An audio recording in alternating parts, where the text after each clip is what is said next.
Apakah betul atau tidak amalan yang kita amalkan sekarang adalah secara warisan? Sekarang saya mau tanya kembali kepada tiap penganjur lah, kepada dua pendamping saya sekarang. Memangnya tidak boleh dengan kita beramal secara warisan? Tidakkah asbab untuk kita mengenal sesuatu itu kadang-kadang dengan telinga yang mendengar, kadang-kadang dengan mata yang melihat, kadang-kadang dengan akal yang berpikir? Asbabut ta'allum, asbabut tahsil, asbabut tahammul, ini dengan bahasa ulama ahli hadis. Apakah dengan kita tidak benar-benar mendengar hadis Rasulullah yang berbunyi sallu kama raaitumuni usalli? Dia tak pernah ngaji, dia tidak pernah belajar. Sementara dengan sahabat Nabi kita disuruh untuk sembahyang sebagaimana Nabi kita sembahyang. Tidakkah itu juga merupakan satu warisan? Mereka tengok Nabi kita takbir macam mana, Nabi kita qiyam macam mana, baca Fatihah macam mana, rukuk macam mana, sujud macam mana. Jadi dengan para sahabat Nabi kita menengok gerak-gerik Rasulullah pada waktu melaksanakan ibadah. Tengok Nabi kita berbaring dengan bismikallahumma ahya wa amut. Tengok Nabi kita makan, tengok Nabi kita minum. Saat ketika dengan mereka sedang bersama Rasulullah, Nabi kita suruh tidak, bagi amaran tidak, memerintahkan tidak, menganjurkan pun juga tidak lebih daripada makan bersama Rasulullah. Ternyata dengan baginda Anas saat ketika makan setalam dengan Rasul, Nabi kita senang dengan buah labu. Ada di sana Nabi kita ambil, ada di sana Nabi kita suap, ada di sana Nabi kita kumpulkan. Jadi kata baginda Anas ibnu Malik radhiyallahu taala anhu, sejak itu saya minat dengan buah labu. Amar tidak ada, perintah tidak ada, anjuran, panduan tidak ada. Tak lebih daripada tengok baginda makan macam tu, terus mereka lakukan.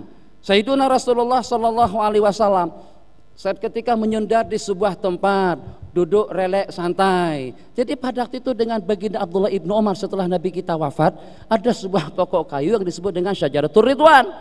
Tiap tahun pokok kayu tadi itu disiram, dirawat, dijaga dengan baik. Tiap kali sampai ke situ duk nyendar. Kenapa duk nyendar? Sebab dulu saya tengok Rasulullah buat semacam itu. Itu saja alasannya. Jadi dengan tidak mempelajari, dengan tidak pernah mendengar apa kaifiatnya, bagaimana kaifiatnya, apa dalil dan juga apa sandarannya, ternyata dengan mereka beramal secara warisan. Oke. Ada sebuah hadis diriwayatkan di dalam hadis musalsal, mungkin kawan-kawan pada waktu itu ikut meriwayatkannya pada waktu kita di Mesir. Hadis Rasulullah yang berbunyi, laisal khabaru kal muayanah. Tidaklah berita itu seperti dengan apa yang kita saksikan dengan mata.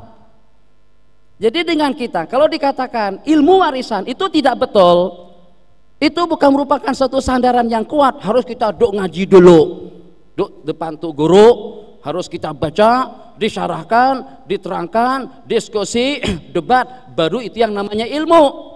Kalau macam tuh 90% daripada umat berarti dengan mereka mengamalkan sesuatu yang tanpa ada landasannya. Apakah tidak cukup dengan melihat? Apakah tidak cukup dengan mengamat? Saat ketika dengan baginda mengatakan tidaklah dengan berita, berita itu hanya setakat diberitakan saja, tidak lebih daripada dipelajari. Itu tidak semacam mana dengan musyahadah. Kita tahu ada yang namanya Mekah, ada yang namanya masjid, ada yang namanya Ka'bah, tapi saat ketika dengan kita hanya mendapatkan informasi semacam itu saja, ada yang namanya Mekah, orang melaksanakan tawaf di sekitar Ka'bah, kita katakan yang lebih mantap daripada ilmu itu adalah musyahadah. Kita tengok dengan mata kepala kita langsung, bukannya sekedar musyahadah, ainul yakin. Macam mana? Kita juga termasuk orang yang tawaf di sekitar Ka'bah. Itu warisan yang semacam itu jauh lebih kuat daripada taklim, jauh lebih kuat daripada talaki, mengaji. Yang dengan mengaji tentunya dimulai dengan pendengaran, tambah dengan penglihatan. Warisan yang dipermasalahkan tadi itu kita mencapai dan juga kita mendapatkannya dengan perantaran kedua belah mata kita yang melihat. Ini langkah kita yang pertama. Jadi sekarang tidak perlu kita pertengkarkan lagi masalah warisan. Kalau memang betul apa yang mereka katakan itu adalah warisan, oke, warisan dari mana? Warisan daripada orang tua kita, tutuk guru kita. Tuk guru kita dari mana? Daripada tuk guru mereka. Kemana? Terus bersambung dengan tasalsulnya sampai kepada baginda Rasulullah SAW. Apakah itu tidak cukup? Ya Allah, mau macam mana lagi? Kalau sampai dengan diamalkan, memasyarakat, orang ramai yang buat turun timurun dengan tasalsul yang bersambung sampai kepada sahabat, sampai kepada baginda Rasulullah, dan juga dengan perantaran malaikat Jibril dengan wahyu yang diturunkan oleh Allah, apakah masih belum cukup dengan warisan ibadah, zikir, tasbih dan tahmid yang kita amalkan sekarang ini? Atau harus dengan kita mengaji, harus kita nadah kitab, kita baca sebagaimana kita katakan tadi, asbabut tahsil, mungkin dengan perantaraan telinga, mungkin juga dengan perantaraan mata, dan sejumlah berapa dalam istilah Al-Quran, laqad kana lakum fi rasulillahi uswatun hasanah. Kedua itu macam mana maksudnya?